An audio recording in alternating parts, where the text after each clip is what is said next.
দেখো বন্ধুরা, মায়ের কাছে এসেছি আর এসে দেখলাম মা একটা পার্সেল কিনেছে। তো আমি ভাবলাম নিশ্চয়ই কোনো ব্যাগ বা কিছু হবে।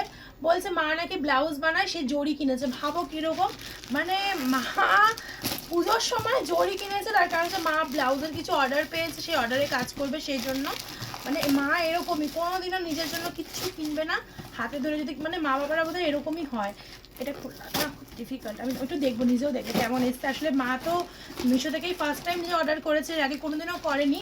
আদৌ ভালো এসছে কিনা সেটা একটু দেখার ব্যাপার আছে। তো চলো দেখা যাক জিনিসটা কেমন এসছে, ভালো এসছে কিনা। খারাপ আসেনি, দেখো মা, ভালো এসছে। আমি তো এখন দেখিনি। না তুমি তো মা খোলেও ভয় পাচ্ছে খুলতে, তাই বললাম যে আমিই খুলি। কিন্তু সবই কি সেম সেম খানিকটা জানো, এগুলোই লাগে। প্রতিটা গোল্ডেনই তো প্রায় একটু আলাদা। হ্যাঁ এটা একটু আলাদা আছে, এটা একটু আলাদা আছে চওড়া। এগুলো মার্কেটে এক একটা মানে 150 টাকা করে নাকি। তোমার এতগুলো 6টা মনে হয়। হ্যাঁ, কত পড়লো? তোর 193 টাকা। ও 193 টাকা পড়েছে। কি বলো তুমি।